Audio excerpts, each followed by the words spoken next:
मदन जी, मदन जी, मदन जी,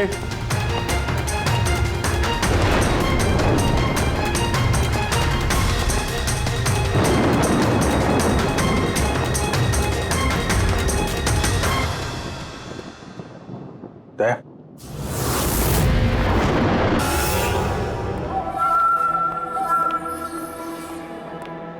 ये लीजिए। आराम से, आराम से।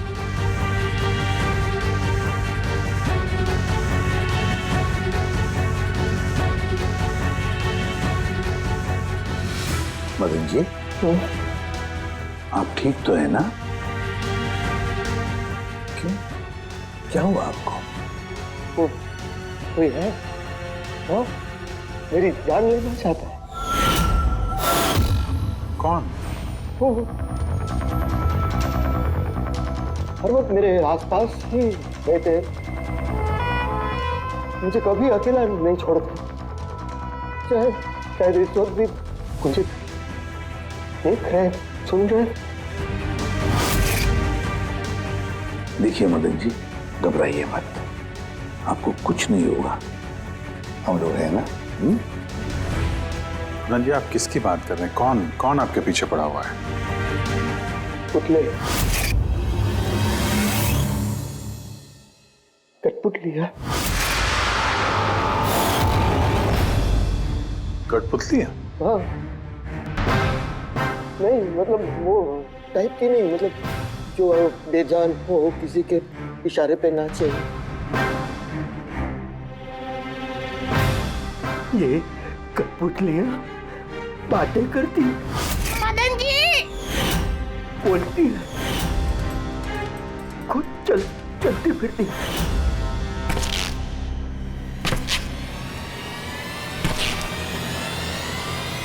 मदन जी, ओ मदन जी। बातें करने वाली कठपुतलियाँ? हाँ, मैं जानता हूँ आपको मेरी बात का यकीन नहीं होगा, लेकिन बात ही है, किसी को नहीं होगा।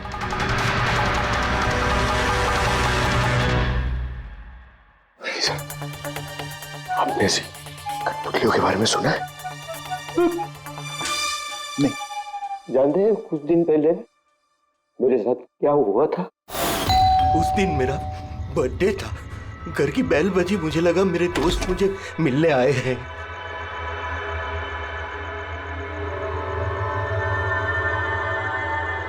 इतनी रात को किसने बेल बजाई होगी?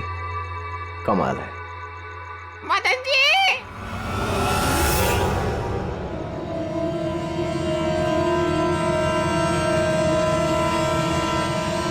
कौन? दिखाई नहीं दे रहा, मैं हूँ।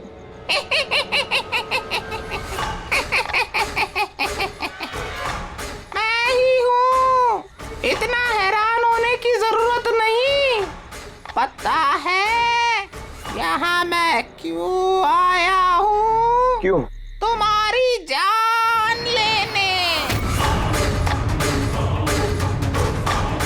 क्या? हाँ, तुझे जान से मारने। रवि, कविता, जल्दी यहाँ आओ। क्या हुआ भाई साहब? ये पुतला, ये इसने मुझे कहा कि ये मेरी जान ले लेगा। क्या? हाँ भाई साहब, ये बेजान पुतला है। हाँ, वही तो ये आपकी जान कैसे लेगा? भाई साहब, आप हमारे साथ मजाक कर रहे हैं क्या? हाँ, नहीं, कैसी बात कर रहे हो तुम रवि? है, मैं ऐसा बेहुदा मजाक क्यों करूंगा तुम लोग, और वो भी आज के दिन? अरे मैंने खुद सुना, इसने मुझे कहा कि वो जान ले लेगा। एक मिनट, मैं देखता हूँ। संभालना रवि। ये शांत।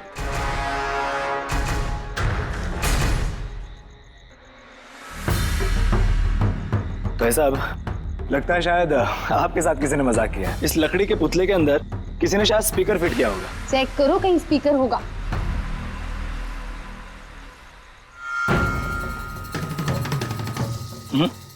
नहीं, इसमें तो कुछ भी नहीं है। अब कहाँ है वो पुतला? कैसे होगा? मैं उसी टाइम उसे तोड़ मोड़ के जला के खत्म कर दी। धमकी दी थी मुझे, उसे मैं कैसे ऐसे वोट देता? क्या आपने वाकई देखा था? हाँ मैं मदन जी, हो सकता है आपको कोई सपना अपना आया। वही अकेला देखा मैं, और एक बार नहीं, ऐसा मेरे साथ थोड़े दिन बाद भी। मुझे लगता है कि मदन जी को मारने का सबसे अच्छा तरीका ये है कि उनके सीने में चाकू घोंप दिया जाए। उससे तो पूरा फर्श खून से गंदा हो जाएगा। सबसे बेस्ट तरीका है मदन जी को जहर दिया जाए। एक काम करते, क्यों ना उनका गला ही दबा दिया जाए? तो आप ही बता दीजिए मदन जी, आप कैसे मरना पसंद करेंगे? मदन जी,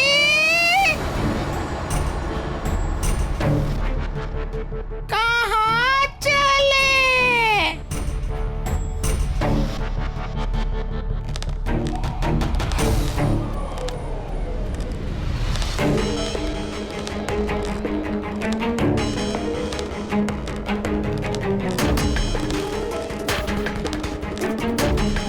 तो बताओ मदन जी,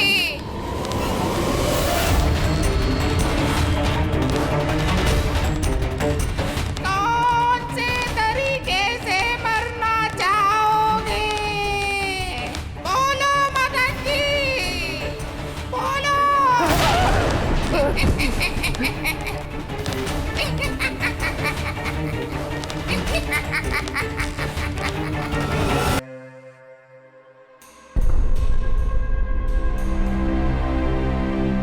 वाकई मदन जी की जान को वाकई खतरा था। सही कह रहे थे, कोई वहम नहीं था। सर मतलब ये मदन जी का खून इस कठपुतली ने किया? क्या बकवास कर रहे हो यार? कठपुतली खून थोड़ी ना कर सकती है। तो फिर खून किसने किया होगा? उसी ने फ्रेडी, उसी ने जो कठपुतली का खेल खेलना जानता है। तो जब हम लोग यहाँ पर आए तब कठपुतली के हाथ में ये चाकू था। सारे सबूत तो इसी की तरफ इशारा कर रहे हैं। खून इसी ने किया है। भैया प्लीज प्लीज, ये भैया को। सर, इस पुतले ने खुद नहीं किया। एक मिनट, आप लोग कौन हैं? सर, मैं कविता हूँ, इनकी पत्नी, और ये मदन भैया है, इनके बड़े भाई, ये रवि है। तो आप लोग अब तक क्या कर रहे थे? कहाँ थे आप? सर, आज हमारी मैरिज एनिवर्सरी है, इसलिए हम बाहर डिनर के लिए गए थे। हमने मदन भैया को भी कहा था साथ में आने के लिए, लेकिन उन्होंने मना कर दिया। और ये सब ठीक है, मदन जी का खून इस पुतले ने नहीं किया? हाँ सर, इस पुतले ने खून नहीं किया। आप जानती हैं खूनी को? मुझे पूरा यकीन है, इनका खून शार्दुल ने किया है। वो इनसे बदला लेना चाहता था। ये शार्दुल है कौन? किस बात का बदला लेना चाहता था? शार्दुल एक पेंटाकोलिस्ट और वॉइस ओवर आर्टिस्ट था। मदन भैया और रवि के बड़े भैया अंकुश भैया के बचपन का दोस्त। अंकुश भैया को शार्दुल से बचपन से ही बहुत लगाव था। जब उन्होंने देखा कि शार्दुल जिंदगी में कितनी ठोकरें खा रहा है, तो 5 साल पहले उन्होंने अपना घर शार्दुल को दे दिया ताकि वो वहां से अपना थिएटर ग्रुप चला सके।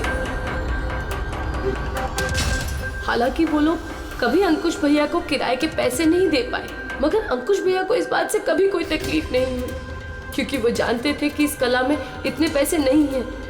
शार्दुल और उनके स्टूडेंट्स अंकुश भैया के घर से ही अपनी पेंटाकोलिस्ट की प्रैक्टिस किया करते थे। कठपुतलियों से बातें करवाने की इस कला का घंटों बैठकर रियाज किया करते थे। तो एक चीज तुम लोग अच्छे से समझ जाओ, वेंट्रिलोक्विज्म की कला आसान नहीं है, लेकिन ये इतना भी मुश्किल नहीं है। इस कला को करने की तकनीक इसके नाम में छिपी है। वेंट्रिलोक्विज्म एक लैटिन शब्द है जिसमें वेंटर का मतलब पेट और लोक्वी मतलब बोलना, और वेंट्रिलोक्विज्म मतलब पेट से बोलना। जैसे हेलो गौरव, कैसे हो तुम? फिर एक दिन अंकुश भैया गुजर गए और सब कुछ बदल गया।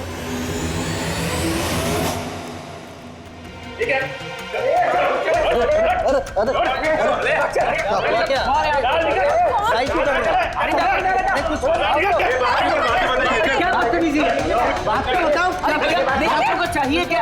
रवि, मदन, इधर क्या हो रहा है? क्या हो रहा है? ये जो इतने वक्त से तुम्हारी मुफ्तखोरी चल रही थी ना, आज से बंद हो रही। हमने यहाँ कोई धर्मशाला नहीं खोल रखी। लेकिन मदन, अंकुश ने तो कहा था। कौन अंकुश? जो मर गया वो जिंदा नहीं है, दुनिया में नहीं है। आज तक उसके तरीके से चलता था, अब मैं हूँ, मेरे तरीके से चलेगा। सुना तुमने? चलो जगह खाली करो। रवि, समझा अपने भाई को। वो क्या समझाएगा मुझे? मैं समझता हूँ ना सब कुछ। और अगर यहाँ रहना ही है तो किराया देना पड़ेगा। किराया? हाँ, किराया। कितना किराया देना होगा? मैं 4 लाख। 4 लाख? मगर 4 लाख तो हमारे पास नहीं है। नहीं है तो खाली करो, वरना पुलिस को बुला के तुम सबको जेल में भिजवा दूंगा। वहां पर रहने का कोई किराया भी नहीं देना पड़ेगा। मदन, हमें कुछ मोहलत दो। हम इतनी जल्दी कहाँ जाएंगे? मोहलत कुछ नहीं मिलेगी। बहुत सुन लिया मैंने, बहुत देख लिया तुम लोग का तमाशा। निकलो निकलो यहाँ से। अरे 1 मिनट, जब तक आज तक का तुम किराया मुझे नहीं देते, ये जो सामान तुम्हारा पड़ा है ना, और ये क्या है, कठपुतलियां, वो सब मेरे कब्जे में रहेगी। अगर तुम ये भी हमसे छीन लोगे तो हम तुम्हारा किराया कैसे चुकाएंगे? वो मैं नहीं जानता। सर ऐसा मत कीजिए सर, हम आपके सारे पैसे चुका देंगे सर, प्लीज। सर आपको ये सब बेजान कठपुतलियां लगती हैं, मगर हमारी जिंदगी बसी है इन सब में। ए भाई ट्रेजेडी किंग, ये सब तुम्हारा मेलोड्रामा है ना, मेरे अंकुश भाई के पास चलता है, मेरे सामने नहीं। और ये क्या ये 4 लाख रुपया कमा के देगी ये कठपुतलियां? अरे 4 लाख क्या, 4400 रुपये भी कमा के नहीं दे सकती है। जानते हो क्यों? क्योंकि ये कला खत्म हो चुकी है, जीरो। ये तुम्हारे गुरु है ना, कौन, शार्दुल, उसकी तरह किसी काम की नहीं है। लूजर है, लूजर ये। चले निकल निकल।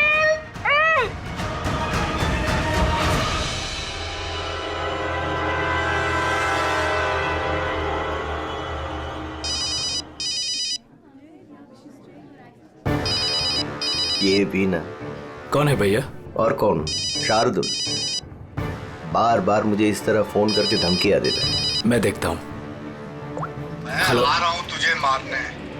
अब तेरी जिंदगी कुछ ही दिन की मेहमान है। हेलो भैया, मेरे ख्याल से हमें पुलिस के पास जाना चाहिए। पुलिस डिपार्टमेंट में मैं किसी को जानता हूँ, शायद वो हमारी मदद करे। हाँ भैया, मुझे बिल्कुल भी उम्मीद नहीं थी कि शार्दुल इतना सनकी निकलेगा। हमें पुलिस के पास जाना चाहिए। कोई फायदा नहीं, ये शार्दुल अपने मोबाइल से फोन नहीं कर रहा, कोई लैंडलाइन नंबर से कर रहा है। Landline number? मैं पता लगाता हूँ ये नंबर कहाँ का है। क्या? ये क्या बोल रहे हो तुम? हाँ सही बोल रहा हूँ, ये नंबर इस हॉस्पिटल के मॉर्ग रूम का है। शार्दुल मुझे मॉर्ग रूम से धमकी भरे फोन क्यों करेगा? इस नंबर से इन लोगों को धमकी भरा कॉल आ रहा है। कल रात को भी आया, आज सुबह भी, लगातार 3 दिनों से आ रहा है। कौन कर रहा है ये कॉल? सर इस फोन से किसी को भी फोन करने की इजाजत नहीं है। मैं सारा दिन यहीं पे रहता हूँ, इस फोन से किसी ने भी कोई कॉल नहीं किया। तो फिर तुमने किया होगा फोन? साहब मैं क्यों फोन करूंगा, मैं तो आप लोगों को जानता भी नहीं हूँ। हाँ तो हो सकता है तुमने शार्दुल के कहने पे किया हो। क्या नाम दिया आपने? शार्दुल। शार्दुल? ये है शार्दुल, जानते हो इसे? ये आप लोगों को कैसे कॉल कर सकता है? क्यों नहीं कर सकता कॉल?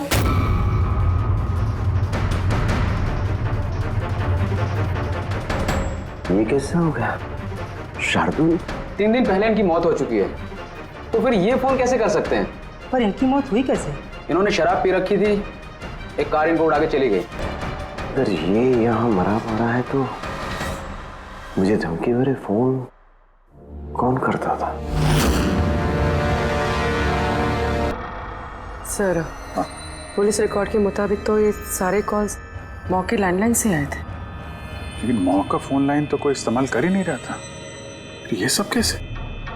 पूर्वी, अच्छी तरह से चेक करो, देखो चक्कर क्या है, मामला गड़बड़े है। सर हाँ? इन्हें कुछ पता नहीं चलेगा। आप ऐसा क्यों कह रही है? क्योंकि सीआईडी जिंदा इंसानों को पकड़ सकती है, आत्माओं को नहीं। और मैं जानती हूँ ये सब शार्दुल की आत्मा ने किया है। देखिए, आत्मा वात्मा जैसी कोई चीज नहीं होती है।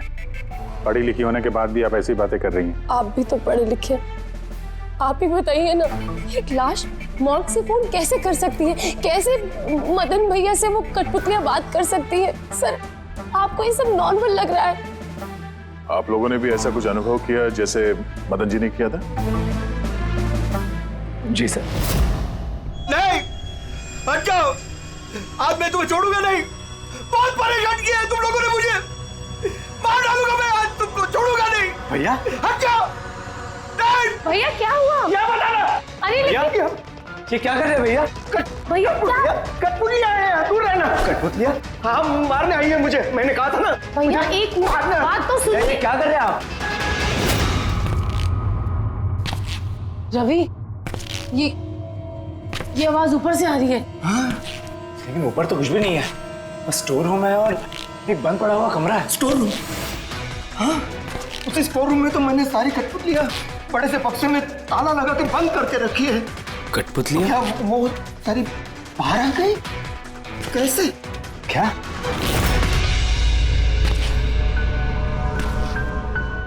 भैया आप डरिए मत, आइए ऊपर चलिए। रवि, लेकिन चलो चलिए, आराम से, संभल के।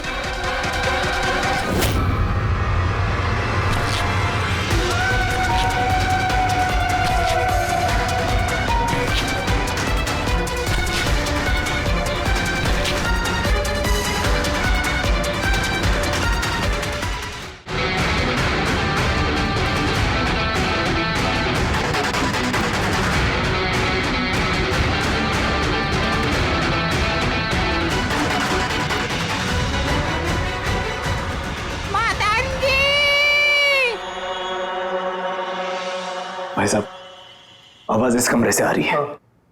आइए।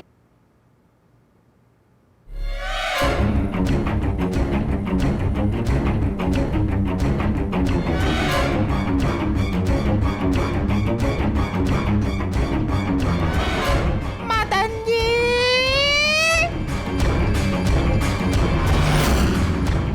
मदन जी, कैसा लगा मुझे मिलके? सोचा मारने से पहले मिल तो लूं।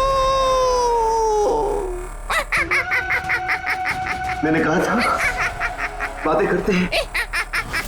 सर, मदन भाई साहब ने सभी कठपुतलियों को बक्से में बंद करके रखा था, लेकिन पता नहीं ये कठपुतलियां कहां से बाहर आ रही हैं। हमें वो बक्सा भी देखना है और वो कमरा भी जहाँ पर लोगों ने वो कठपुतली देखी थी। कहाँ है? सर, दोनों कमरे ऊपर ही है सर। चलिए दिखाइए। आइए सर।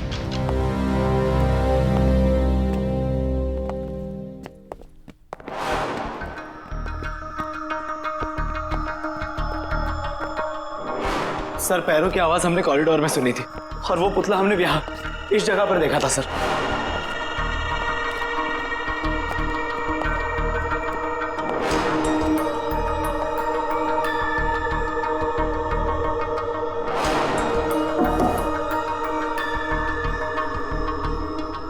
ये कमरा एकदम खाली क्यों है? सर, मैंने सोचा था कि यहाँ पर ट्रेडमिल और बाइसिकल रखूंगा और थोड़ी एक्सरसाइज करूंगा, पर कभी टाइम ही नहीं मिला।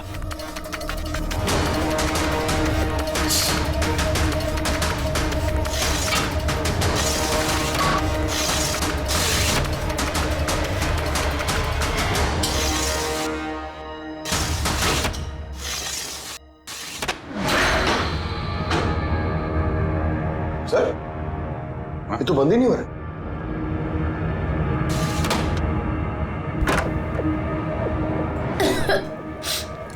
आइए सर। सर, यही वो पेटियां हैं जिनमें कठपुतलियां बंद थी। इधर लाइट ऑन करना। जी।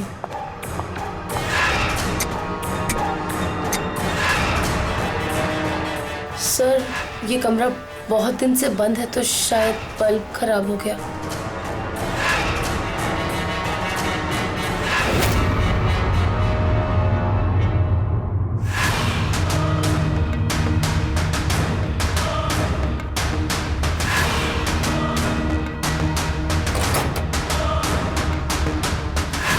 सर सारे पेटियों पे ताला लगा है।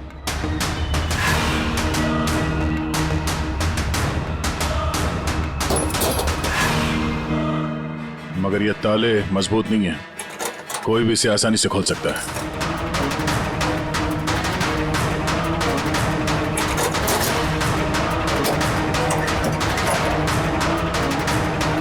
इतने सारे पुतले,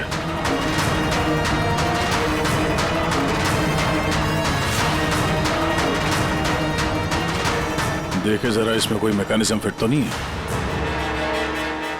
सर मैं आपसे बोल तो रही हूँ ये बात नहीं करते हैं, जरूर इसमें शार्दुल की आत्मा आकर बात करती है।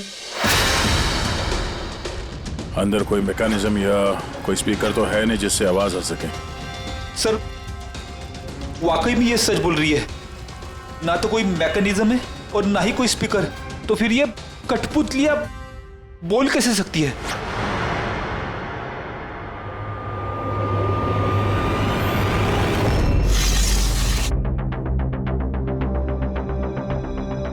लॉक खराब है?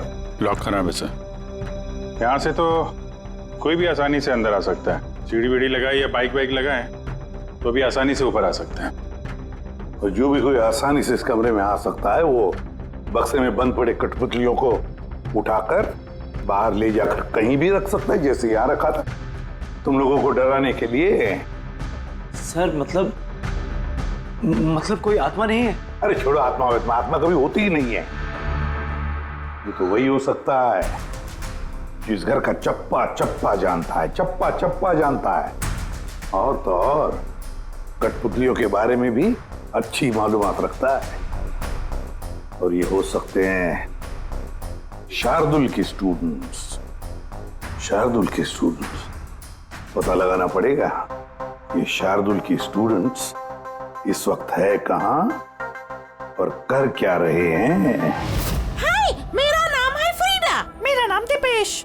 मेरा नाम है तरल। और मेरा नाम है लोचन।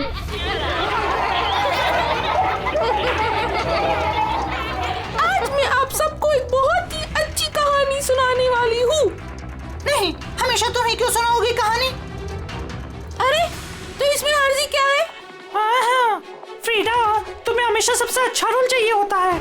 हाँ दीपेश, तुमने बिल्कुल सही कहा। मेहनत हम करते हैं और फेमस तुम होती हो। तुम्हारी कठपुतली का भी यही कहना है। सर समझ में नहीं आ रहा सर, ये कठपुतली बात कैसे कर रही है? अरे पंकज, एक कला है आवाज बदलने की कला, इसे कहते हैं वेंट्रिकुलिज्म। बिल्कुल, बात तो यही लोग कर रहे हैं, लेकिन लगता है कि ये आवाज कठपुतली के मुंह से निकल रही है। मगर सर ये लोग कहाँ बात कर रहे हैं? देखिए ना, इनके तो मुंह भी नहीं चल रहे। देखो मैं कह रहा हूँ मैं सबसे बेस्ट हूँ। हाँ, यही तो कला है पंकज, बिना मुंह खोले इतनी साफ आवाज में बात करना। आवाज यहाँ पेट से निकलती है। वो आत्मा भी इसी कला की पैदाइश थी। उन पुतलों ने इसी कला के जरिए मदन जी से बात की थी और वो न्यूज रीडर्स ने भी। मगर सर ये लोग तो कठपुतलियों को ऐसे हाथ से हिला रहे हैं सर। हाँ तो ऐसे तो होता है पेट शो में। मगर सर मदन जी ने वो पुतला देखा था, उसे तो कोई हाथ से नहीं हिला रहा था, ना ही कोई बात कर रहा था ऐसे। शायद कोई मैकेनिज्म फिट किया होगा उन पुतलों में जो किसी रिमोट कंट्रोल से ऑपरेट होता होगा। सर मगर रवि ने बोला था कि उसके अंदर कुछ भी नहीं था, कुछ भी नहीं था। साउंड मैकेनिज्म नहीं मिला था, लेकिन उसके सर के अंदर कोई मैकेनिज्म था जिसकी वजह से उसका सर और मुंह हिल रहा था, जो शायद रवि को दिखा नहीं। सी कठपुतलियां बनाना शार्दुल या उसके किसी स्टूडेंट का ही काम हो सकता है, जो मदन जी के घर का चप्पा चप्पा अच्छी तरह से जानता है। इन्हें पता होगा उस खिड़की के बारे में जिसका ग्लास टूटा हुआ था। घर में घुस के जगह जगह कठपुतलियां लगाना और उनसे बातें करवाना तो इनके बायत का खेल है। मगर सर मॉर्ग से इन लोगों ने कॉल कैसे किया? सर हाँ सर पता चल गया कि मॉर्ग रूम वाले फोन कैसे आ रहे हैं। कैसे? सर इसके लिए स्पूफिंग सॉफ्टवेयर का इस्तेमाल किया गया। Spoofing software? ये क्या होता है? सर अभी बताती हूँ।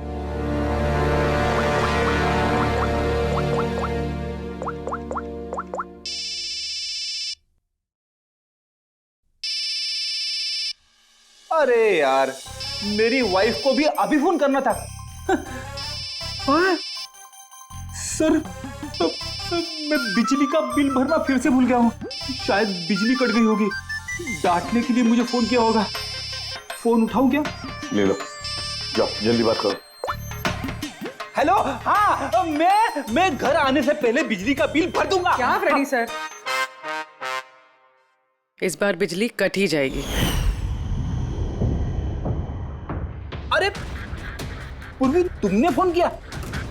मगर ये तो मेरी वाइफ का फोन नंबर है। पूर्वी, ये कैसे किया? सर ये तो स्पूफिंग सॉफ्टवेयर का कमाल है। फोन कहीं से भी करो, नंबर वही दिखाओ जो आप चाहते हो। ये सॉफ्टवेयर तुम्हें मिला कहाँ से? सर साइबर यूनिट से लिया है। सर इसकी मदद से सिर्फ नंबर ही नहीं बल्कि इंसान अपनी लोकेशन भी गलत बता सकता है। अरे बाप रे सर, ये तो बड़ा खतरनाक सॉफ्टवेयर है। हाँ, खूनी ने मॉर्ग का नंबर इसलिए चुना ताकि हमें लगे कि ये सारा चक्कर शार्दुल की आत्मा का है, शार्दुल की आत्मा का। अच्छा बच्चों, आप लोगों को मिलके बहुत मजा आया। अगली बार फिर मिलेंगे। बाय।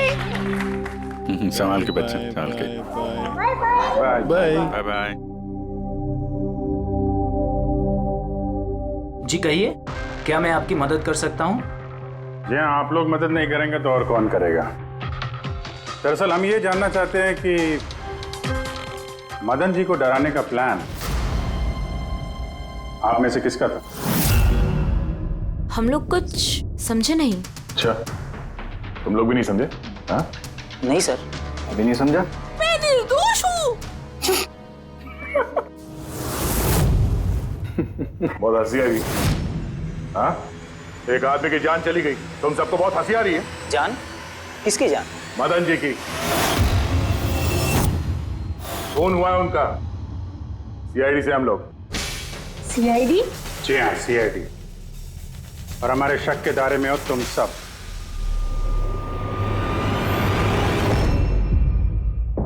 कल तुम लोग कहाँ थे? मैं कल अपनी दोस्त सलोनी के घर पे था सर। आप उसके घर वालों से पूछ सकते हैं। और तुम कहाँ थे? सर हम, मेरा मतलब लोचन और मैं एक शो के लिए गए थे पुणे। आज सुबह ही लौटे हैं हम। पुणे? कैसे गए थे पुणे? रेडियो कैब से। आई हैव द इंफॉर्मेशन, आप चेक कर सकते हो। ये लीजिए। क्या हुआ? बहुत पसीने छूट रहे हैं तुमको? हाँ? तुम कहाँ थे कल रात? सर वो मैं बताता हूँ। तुम कल रात मदन के घर में थे या नहीं? हाँ था मैं वहां, लेकिन मैंने किसी को नहीं मारा। क्या करने गया था फिर वहां? हाँ? सर हम तो बस मदन को सबक सिखाना चाहते थे। जो कुछ उसने शार्दुल सर के साथ किया वो बहुत गलत किया। और हाँ, आज अगर शार्दुल सर हमारे बीच नहीं है तो वो सिर्फ एक इंसान के कारण, वो है मदन। उनके कारण ही उन्होंने दारू पीना चालू किया और वक्त से पहले गुजर गए। तो तुम लोगों ने सोचा खून के बदले खून? नहीं सर, हम बस डराना चाहते थे। गौरव का प्लान था ये। हाँ सर, गौरव ने कल रात मुझे फोन करके बुलाया था तकरीबन 11:30-12 बजे के आसपास, लेकिन मैं थोड़ा लेट हो गया और 12:30 बजे पहुंचा।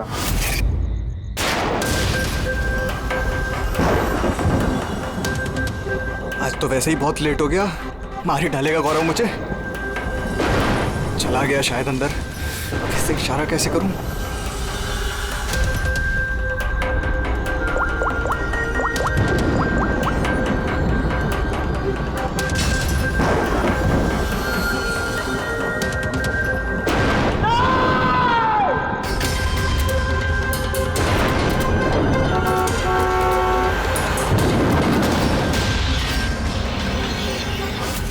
गड़बड़ तो हुई ना? मदन जी का खून हुआ रात में। सर मेरा इस खून से कोई लेना देना नहीं है। और गौरव का? सर ये तो गौरव ही बता सकता है ना। ठीक है, बुलाओ गौरव को। कहाँ है वो? गौरव तो फिलहाल गोवा में। गोवा? गोवा किस लिए? सर ये पता नहीं। उसको बचाने की कोशिश मत करना वरना खुद बच जाओगे, समझे? नहीं सर, ऐसी बात नहीं है। कल रात को जब मैंने उसे फोन किया तो उसका फोन बंद आ रहा था। आज सुबह उसका मैसेज आया मेरे पास। मैसेज इधर सुन। कल रात कुछ ऐसा हुआ जो नहीं होना चाहिए था। मैं गोवा पहुंच गया हूँ कुछ दिन छुपने के लिए, लेकिन ये गोवा पहुंचा कब और कैसे? जब हम लोग क्राइम सीन पे पहुंचे तो वो वहां पे था नहीं। हाँ, अगर हम मान भी ले कि जब हम लोग वहां पर पहुंचे उससे ठीक पहले वो वहां से निकला था, तो वो गोवा कैसे पहुंच सकता है? खून हुआ रात के 1 बजे, उसके बाद हम लोग वहां पहुंचे और रात को कोई फ्लाइट तो है नहीं गोवा जाने वाली। सर अगर फ्लाइट से नहीं और बस से या फिर गाड़ी से गया हो तो? नहीं पंकज, ड्राइव करके गोवा पहुंचने में कम से कम 12 घंटे लगते हैं और ये मैसेज आया है सुबह 9 बजे। मतलब गोवा पहुंचने से पहले ही उसने मैसेज कर दिया कि वो गोवा पहुंच चुका है। पंकज, जरा पता करो गौरव के मोबाइल की लास्ट लोकेशन क्या थी। नंबर देना गौरव का। ओके जी, थैंक यू। सर गौरव का आखिरी लोकेशन मदन जी का बंगलो ही था और कल रात 11:30 बजे उसका फोन बंद हुआ। 11:30? Hello, thank you sir. Gaurav Kumar नाम का कोई भी आदमी गोवा के किसी भी फ्लाइट में नहीं था, ना आज सुबह ना कल रात को। और तो और सर, ये किसी भी एयरपोर्ट के सीसीटीवी फुटेज में भी दिखाई नहीं दिया। मतलब अपना शक सही निकला, गौरव यही है उसने या फिर किसी और ने उसके फोन से ये मैसेज भेजा है कि वो गोवा गया है। लेकिन सर, कोई ऐसा करेगा क्यों? वो तो अभी पता नहीं है फ्रेडी, लेकिन एक बात समझ में नहीं आ रही। गौरव जी को मदन जी को मारना था तो वो कभी भी मार सकता था, ये डराने का ड्रामा क्यों? ये चारों लोग मिलकर ये जो कठपुतली का गेम खेल रहे थे, और तो और जब उसने मदन जी को मारा तो इसके बारे में अपने दोस्तों को बताया भी नहीं। यहाँ पे कुछ पेच है। इसका एक ही मतलब है बॉस, या तो गौरव को हड़बड़ी में मदन जी को मारना पड़ा जब वो पकड़ा गया, या फिर खूनी गौरव नहीं कोई और ही है। सर, अगर खूनी कोई और है तो फिर ये गौरव कहाँ है? हो सकता है खूनी ने गौरव को मार के उसे गायब कर दिया और हमारे सामने ऐसे सबूत डाल दिए जिससे हमें ये लगे कि वो हमसे छुप रहा है, गोवा में है। ये लॉक टूटा हुआ है। इसी खिड़की से गौरव और उसके साथी अंदर आते थे मदन जी को डराने के लिए। अगर ये गौरव कल रात यहाँ पे आया था और उसके बाद से गायब है, तो हो सकता है उसके साथ जो कुछ भी हुआ यही हुआ। अगर यहाँ उसके साथ कुछ हुआ है तो कुछ ना कुछ ट्रेसेस तो मिलने चाहिए। ल्यूमिनल टेस्ट करके देखते हैं। पूर्वी सर,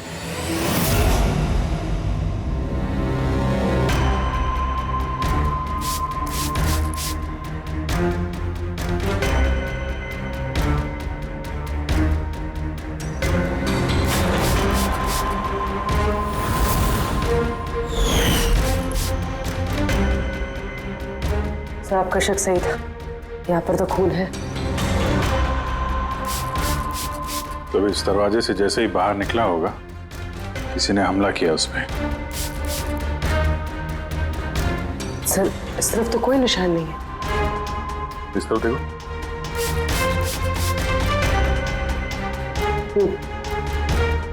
आगे देखो।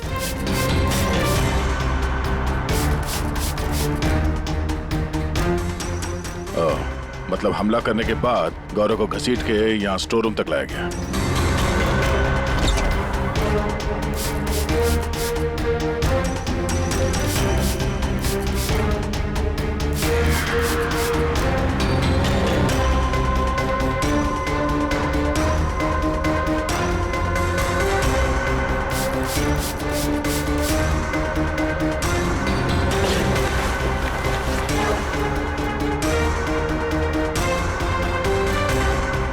सर, खून की बूंदें तो यहाँ तक है, मतलब गौरव को यहीं पर। और हम लोग यहाँ पर आए और हमें पता भी नहीं चला। और अब यहाँ से गायब। लगता है अब बॉडी को ठिकाने लगा रहे होंगे।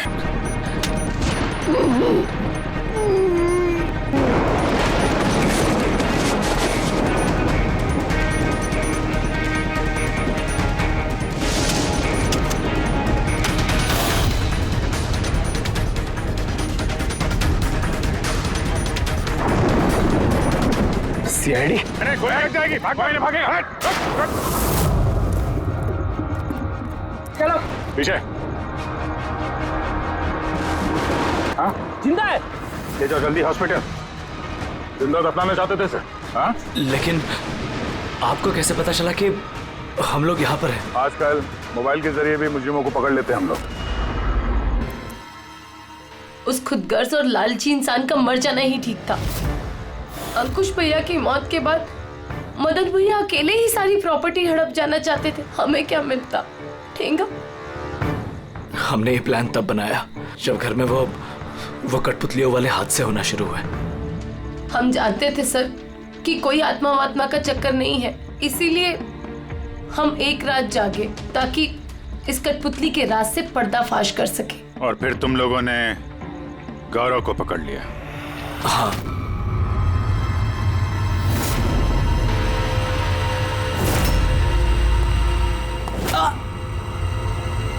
के बाद हमने सोचा कि उनके इस कठपुतलियों वाले खेल का फायदा उठाकर हम मदन भैया को मार सकते हैं। इसलिए गौरव पर हमला करके उसे बक्से में छुपा दिया और फिर मदन जी का खून करके हमें गुमराह करने की कोशिश की। ये दिखाना चाह के खून पुतले ने किया है। हाँ? हमें मालूम था कि सीआईडी कभी भी आत्मा की कहानी और कठपुतलियों के खेल पर विश्वास नहीं करेगी और आपका सीधा शक जाएगा शार्दुल के स्टूडेंट्स पर, खास करके गौरव पे। और हमें गुमराह करने के लिए तुमने वो गोवा वाला मैसेज भेज दिया। हाँ, हमने सोचा कि आप पूरी जिंदगी भर गौरव को यहाँ वहाँ ढूंढते रहेंगे और हम उसे मारकर यहाँ दफना देंगे। पैसों के चक्कर में तुमने अपने भाई की जान ले ली। क्या करोगे इन पैसों का? अब ये पैसे ना तो तुम्हें जेल की सलाखों के पीछे जाने से बचा सकते हैं और ना शायद फांसी के फंदे से।